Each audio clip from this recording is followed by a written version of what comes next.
চাষের time. Arambagh sub ডিভিশনের চাপাডাঙ্গা, বিশেষত আমাদের পুরসুরা এলাকা আলুর জন্য খুবই বিখ্যাত। আপনারা জানেন ট্রাক ভর্তি সার চাষের কাজে ব্যবহার হবে। রেক ঢুকেছে, গাড়ি গাড়ি সার লোড হচ্ছে ভর্তি। তারকেশ্বর স্টেশন এখন কীটনাশক সারে ভর্তি, প্রত্যেকটা ট্রাক ভর্তি। বিশাল এলাকা, ট্রাক রাখার জায়গা নাই। এর মাঝেই চলছে কালোবাজারি। আপনারা অনেকেই জানেন যারা কৃষিকাজের সঙ্গে যুক্ত। এলাকায় আগে যে সমবায়ের মাধ্যমে প্রান্তিক চাষিরা বা চাষিরা যে ঋণ পেত এবং অনেক সস্তায় মাল পাওয়া যেত, সেটাও কোনো এক অদ্ভুত কারণে বললে ভুল হবে, তৃণমূলী জামানায় সেটা শেষ হতে বসেছে।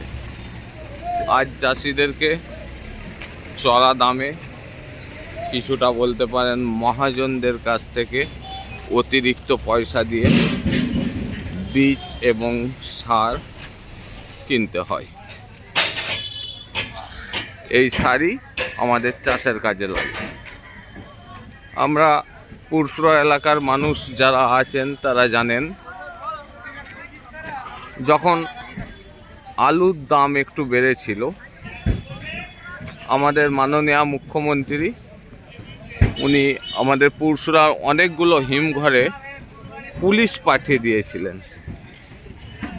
পুলিশ পাঠিয়ে এবং বর্ডার সিল করে বাইরে আলু যাওয়া বন্ধ করেছিল, যাতে না আলুর দাম বাড়ে, চাষিরা দু পয়সা যাতে না বেশি পায়, মুদ্রা কথা সেটা। এখন এই গাড়ি গাড়ি সার আসছে, সারের দামও অনেক, কিন্তু এখন মুখ্যমন্ত্রীর কোনো উদ্যোগ পাবেন না, কোনো জায়গায় পুলিশ দেখতে পাবেন না। কোথায় কালোবাজারি হচ্ছে না হচ্ছে সেগুলো ঠেকাতেও পুলিশকে দেখতে পাবেন না। কারো মুখে আওয়াজ নাই। বামপন্থী কৃষক সংগঠনগুলো তারা কিছু কেমন প্রতিবাদ করছে, কিন্তু টনক লড়ার কোনো আশা নাই। আজ পুরসুরার বিক্ষোভ কর্মসূচিতে কৃষক সভার নেতারা কি বলছেন শুনে নিন।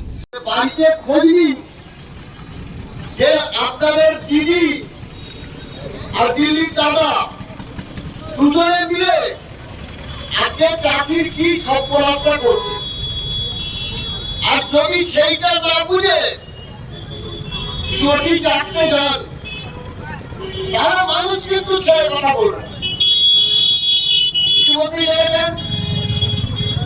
যার মাথাতে দিদি হাত, সে খাচ্ছে জেলের ভাত।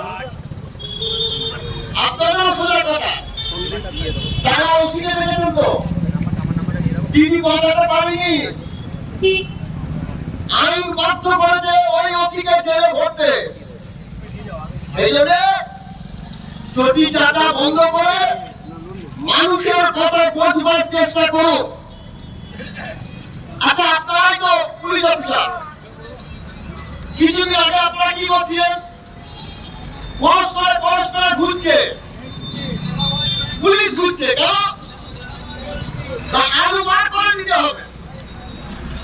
মাননীয় মুখ্যমন্ত্রী নির্দেশ দিয়েছে যে আজকে কত আলু বেরোবে সেইটা মুখ্যমন্ত্রীর নির্দেশ অনুযায়ী ঠিক করতে হবে।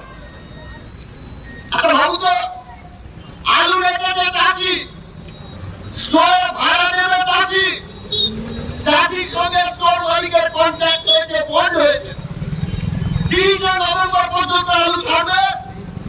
চাষির যখন মনে হবে সে আলু বার করবে, সেখানে মুখ্যমন্ত্রী গিয়েছে গেল। মুখ্যমন্ত্রী কি বলছে?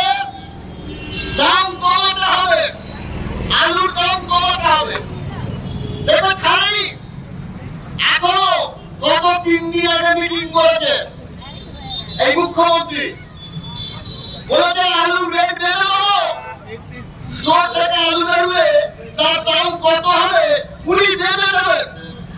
ভাবতে পারেন আমরা চাষিরা, আমরা চাষ করি, আমরা কি এতই বোকা? রাজ্য সরকারের যদি মনে হয় যে কোন দামে আলু খাওয়াবে, আমাদের আপত্তি কি আছে? মোট করে 10% জায়গা ফাঁকা আছে, রাজ্য সরকার আলু কিনে ওখানে রাখতে হবে, কিন্তু সরকার তো আলু রাখেনি।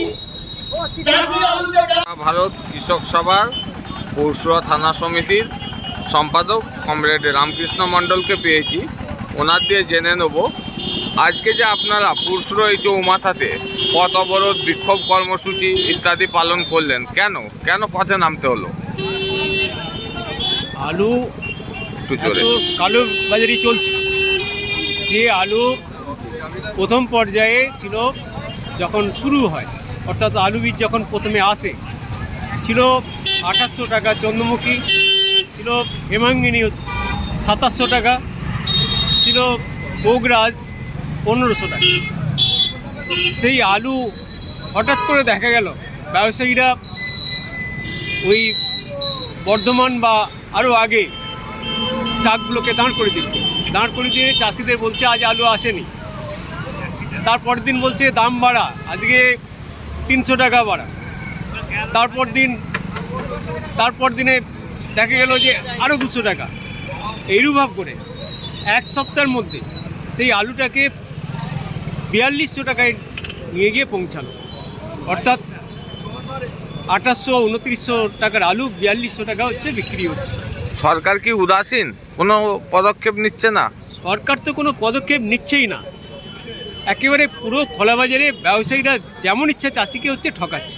তার জন্যই কি আপনাদের রাস্তায়? তার জন্যে আমরা কৃষক সভার পক্ষ থেকে আমরা চাষিদের পক্ষে সবসময় লড়াই করি।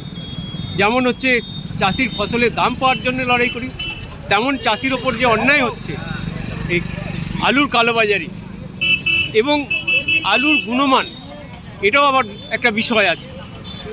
আলুর হচ্ছে গুণমান এত খারাপ আসছে, সরকারি তরফে কোনো দেখভাল নেই।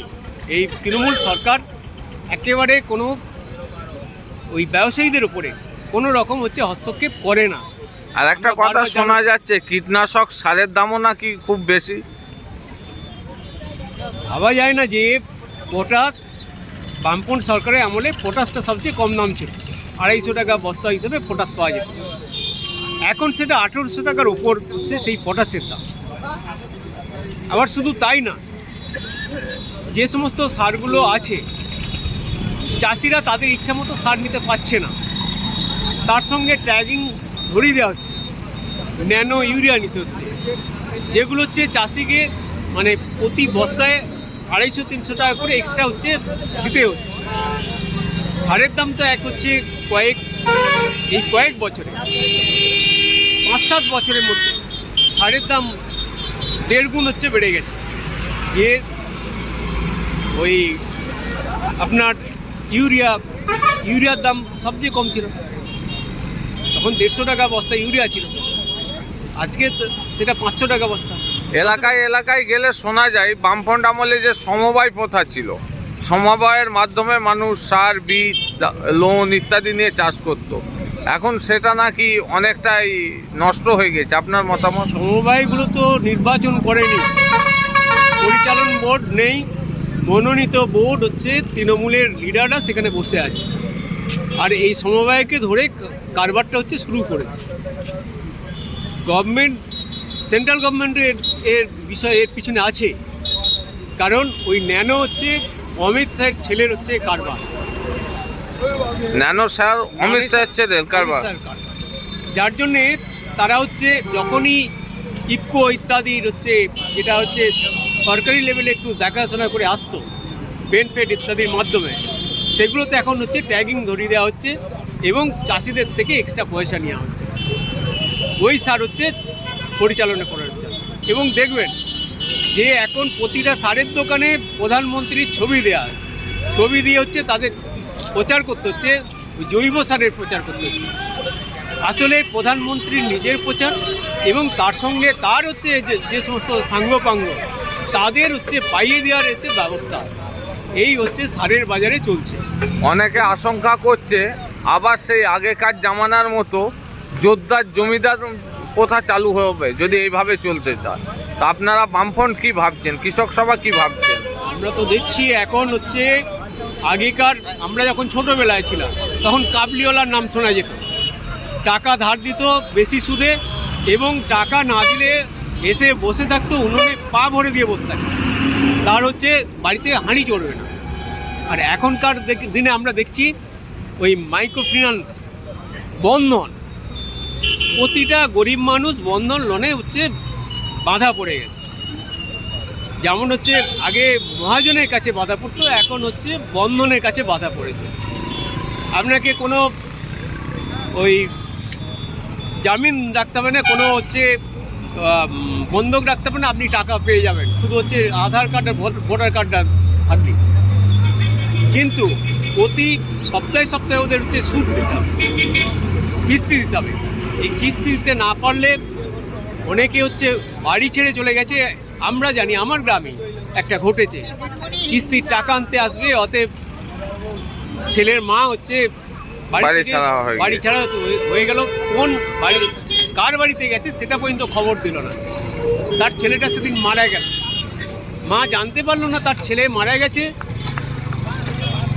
গ্রামের 5 জন হচ্ছে সৎকার করলো, তার পরদিনে হচ্ছে মা এসে দেখলো যে তার ছেলে গতকাল মারা গেছে। অর্থাৎ এই কিস্তির ভয় পাওনাদার আসবে বাড়িতে, অতএব তাদের ভয়ে হচ্ছে ওরা লুকিয়ে বেড়ায়। এখনও এইরূপ গ্রামের অনেক বাড়ি আছে যারা হচ্ছে বন্ধনের টাকা দিতে হবে, যখন কিস্তির দিন পড়বে তারা বাড়ি থেকে পালিয়ে যাবে। এবং এই যে এখন যে চলছে সপ্তাহে নয় 15 দিন হচ্ছে বাড়িতে ফিরেনি, এমনও ঘটনা ঘটছে। এই যে এখন চলছে এই জনবিরোধী সরকারের এই জনবিরোধী নীতি যদি না চেঞ্জ করে, কৃষক সভা কি আরো জোরদার আন্দোলন এর পথে যাবে? সভা পথই আছে। আমরা হচ্ছে কৃষকদের নিয়ে জোরদার আন্দোলন করছি, নাচার বন্দার আন্দোলনে যেতে হবে। আমরা কোনো জায়গায় সে জায়গাতেও গেছি। আমাদের পশ্চিমবঙ্গে অনেকগুলো জেলায় কিছু কিছু জায়গায় তারা 1 দিন 2 দিন ধরে হচ্ছে নাচারবন্দা আন্দোলন করে তারা হচ্ছে কিছু কিছু সমস্যার সমাধান করছে।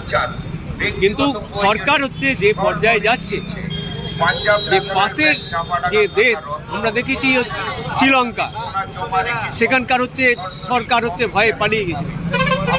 বাংলাদেশে সেখানকার হচ্ছে সরকার ভয়ে পালিয়ে গেছে। একটা দিন আসছে জনগণ সেই জায়গায় গিয়ে পৌঁছাবে যে সরকার হচ্ছে পালিয়ে যেতে বাধ্য হবে। আমরা সেটা মনে করি। ধন্যবাদ আপনাকে।